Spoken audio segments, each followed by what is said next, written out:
இந்த மேடையில் உடனே வந்து தன் சிங்க தமிழால் கர்ஜிக்க ஒரு அரசு பள்ளி மாணவியால் இந்த மன்றத்தில் அடையாளம் காணப்பட்டு இன்றைக்கு அசாத்தியமான தமிழ் திறமையால் வென்று நிற்கிற அன்பு தங்கை யோகேஸ்வரி வாங்க.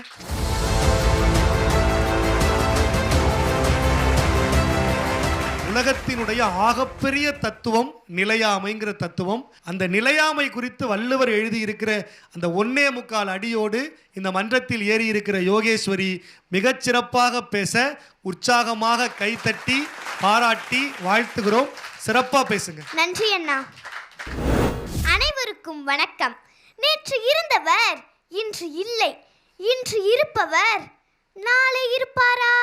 வள்ளுவம் என்ன சொல்கிறது?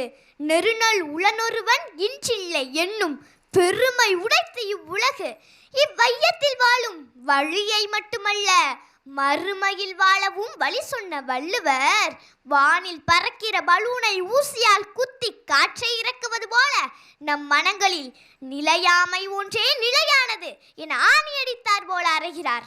நம் வாழ்வில் எது நிலையானது? செல்வமா, பொருளா, அழகா, பதவியா, இளமையா, இயற்கையா? லாஸ் ஏஞ்சல்ஸ் நகரில் 2 மணி நேரத்தில் 5000 ஏக்கர் எரிந்து சாம்பலானதை வாசித்தோமே. ஆயிரக்கணக்கான வீடுகள் அழிந்து விட்டனவே. பல கோடி சேதமே. பொருள் நிலையானதா? உன்னுடைய அழகாதானே என்னை ஏற்றுக்கொள்ளவில்லை என மூடத்தனமாய் அமிழ வீச்சு வீசும் கொடூர மிருகங்கள் உலவுகின்றன நம்மிடையே.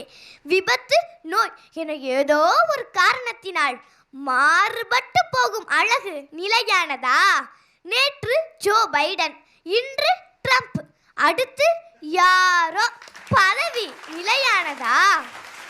அழகு பதுமையாய் பிறந்து குட்டி தேவதையாய் வளர்ந்து கண்டோர் வியக்கும் மங்கை கூட ஒரு பருவத்தில் கூன் விழுந்து தலை நடுங்கி தடி ஊண்டி பாட்டியாகிறாள். இளமை நிலையானதா?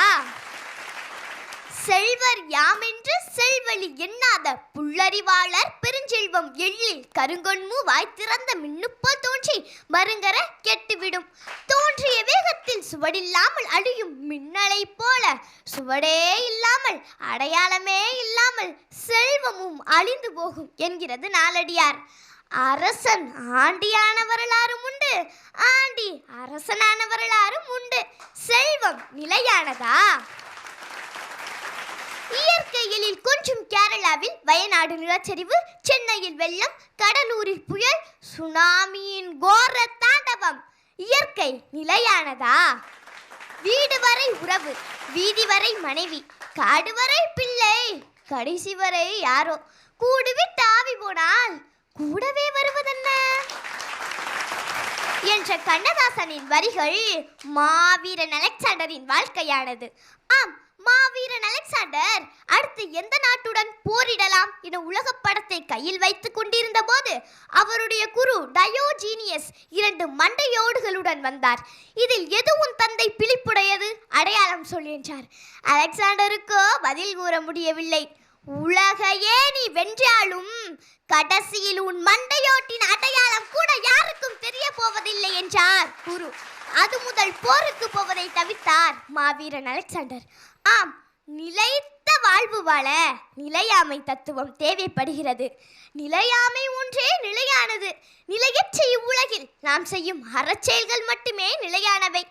ஆலம்பழம் தின்று எச்சமிடும் காக்கை ஒரு அற்ப பறவை. அதன் எச்சத்தால் முளைத்த ஆலமரமோ பல ஆண்டுகளுக்கு நிலைத்து நின்று நிழலை தரும். அதுபோலதான் நமது அற்ப பிறவியில் அறச்செயல்கள் செய்து நிலைத்த வாழ்வு வாழ முயல்வோம். சிங்கப்பூரின் முதல் பிரதமர் லீ குவான் யூ இன்று வரை பேசப்பட காரணம் அவரின் அறச்செயல்களே.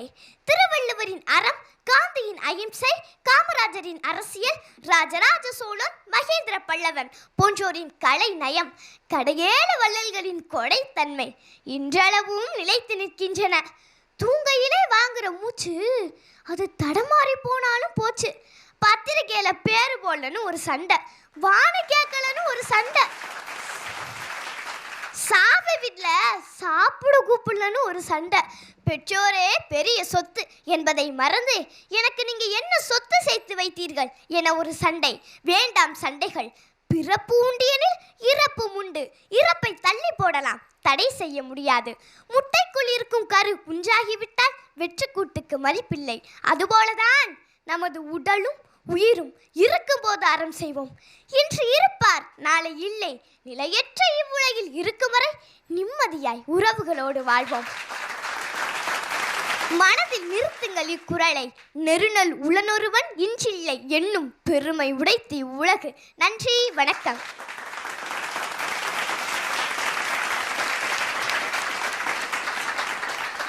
யோகேஸ்வரி பேசின பிறகு நம்மலாம் பேசவே கூடாது. நான் அவ்வளவு ஒரு உயர்ந்த தத்துவத்தை இந்த வயதிலேயே இந்த பிள்ளைகள் பேசுவதற்கு களம் அமைத்து கொடுத்த சங்கரா தொலைக்காட்சிக்கு தான் முதலில் நன்றிகளை சொல்லணும். மிக சிறப்பாக பேசியிருக்கிறீங்க. அதுவும் பேசுகிற போது அந்த அபிநயம்லாம் பண்ணது ரொம்பவே அழகாக இருந்தது. யோகேஸ்வரியின் இந்த அழகான பேச்சுக்கு அறிவான எங்கள் நடுவர்கள் என்ன மதிப்புரைகளை சொல்கிறாங்கன்னு கேட்கலாம். முதலில் அன்பு அண்ணன் மதுரை ராமகிருஷ்ணன் அவர்கள். அதாவது தமிழில் இயல் இசை நாடகம்னு 3 இருந்தது. இந்த பேச்சாளர்களுக்கு நடனம் வராது, பாட தெரியாது. ஆனால் எனக்கு தெரிந்து இயல் இசை நாடகம் 3ம் சேர்ந்து ஒரே இடத்தில் அரங்கேறியது. நன்றி ஐயா. உங்களுடைய பேச்சில் தான் அவ்வளோ ரசித்து கேட்டேன். மகாத்மா காந்தி இல்லையா, அவங்க இல்லையா, அந்த அழகான ஒரு இசையோட இந்த நிலையாமை கொள்கை எது இந்த உலகத்தில் நிலைத்து இருக்கிறதோ இல்லையோ, உன்னுடைய பேச்சு கண்டிப்பாக நிலைத்து இருக்கட்டும். நன்றி ஐயா. உங்களுடைய பேச்சுக்கு மனமார்ந்த பாராட்டுகள். ஒரு பெரிய கைதட்டலோடு.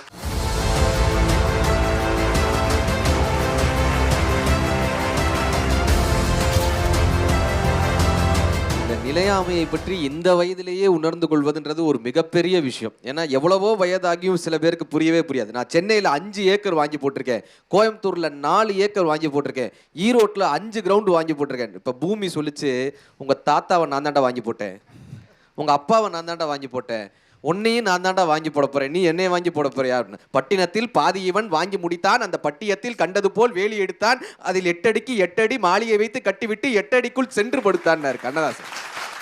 மண்ணின் மீது மனிதனுக்கு ஆசை, மனிதன் மீது மண்ணுக்கு ஆசை, மண்தான் கடைசியில் ஜெயிக்கிறது, இதை மனம்தான் உணர மறுக்கிறது. அந்த நிலையாமையை ரொம்ப அழகா சொன்னது. வாழ்த்துக்கள், வாழ்த்துக்கள். நன்றி ஐயா. மிக சிறப்பாக அண்ணன் யோகேஸ்வரியை வாழ்த்தி இருக்கிறார் எங்கள் பாசத்திற்குரிய கவிஞர் அண்ணன் நிரஞ்சன் பாரதி அவர்கள். யோகேஸ்வரியினுடைய இந்த பேச்சு எப்படி இருந்தது? உனக்கு ஏன் யோகேஸ்வரி என்று பெயர் அப்படின்னு யோசிச்சு பார்த்தேன் உன்னுடைய பேச்சை கேட்ட பிறகு. யோகம்னா அதிர்ஷ்டம்னு ஒரு பொருள். பேச்சுக்கலையையே யோகமாக பெற்றதனால் நீ யோகேஸ்வரி. இந்த பேச்சுக்கலை தான் உனக்கு எல்லா வளங்களையும் நலங்களையும் பெருமைகளையும் சிறப்புகளையும் காலம் முழுக்க சேர்த்துக்கொண்டே இருக்க போகிறது. இதில் எனக்கு எந்த மாற்று கருத்துமே இல்லை. ரொம்ப சிறப்பான பேச்சுக்கண்ணா. தொடக்கத்திலிருந்து இறுதி வரை ஒரு அருவி கொட்டுவது போல அப்படியே அந்த நினைவாற்றல் கொஞ்சம் கூட இடராமல் ரொம்ப அழகா நீ ஒவ்வொன்றையும் கோத்து சொன்ன விதம் ரொம்ப ரொம்ப சிறப்பாக இருந்தது. எதையெல்லாம் இந்த உலகத்தில் நிலையாய் இல்லாதது என்று நீ பட்டியல் போட்டுக்கொண்டு சொல்லிக்கொண்டே போனாய். நவீன கவிதை என்ன சொல்லுது அப்படின்னா, ஒரு கவிதை எப்போ ஒரு சிறந்த கவிதை ஆகுது அப்படின்னா, ரொம்ப குறைவாக சொல்லணும், ஆனால் நிறைய உணர்த்தணும். ஒரு கவிதை கவிஞனுடைய மனத்தில் பிறக்கிறது, வாசகனுடைய மனத்தில் தான் அது இன்னும் வளர்கிறது. உன்னுடைய இந்த பேச்சு இந்த குரலுக்கு ஏன் நம்ம வேறு விதமாக பொருள் கொள்ளக்கூடாது என்று என்னை தூண்டும்படி இருந்தது.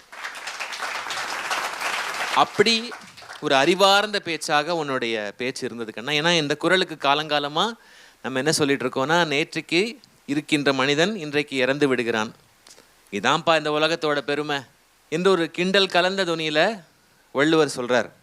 ஆனால் வேறு விதமாக யோசிக்கலாமோ என்று கூட தோன்றுகிறது. இப்போ நேற்றைக்கு இருந்த நான் வேற தானே, இன்றைக்கு நான் அதே நான் இல்லையே. எனக்குள்ளே நிறைய மாற்றங்கள் வந்திருக்கும். ஏற்றமும் நடந்திருக்கலாம், இறக்கமும் நடந்திருக்கலாம். ஒரு நாளில் நிறைய அனுபவங்கள் எனக்கு நேர்ந்திருக்கலாம். நேற்றைக்கு இருந்த நான் வேற, இன்றைக்கு இருக்கிற நான் வேற. அப்படி இந்த குரலை ஏன் பார்க்கக்கூடாது?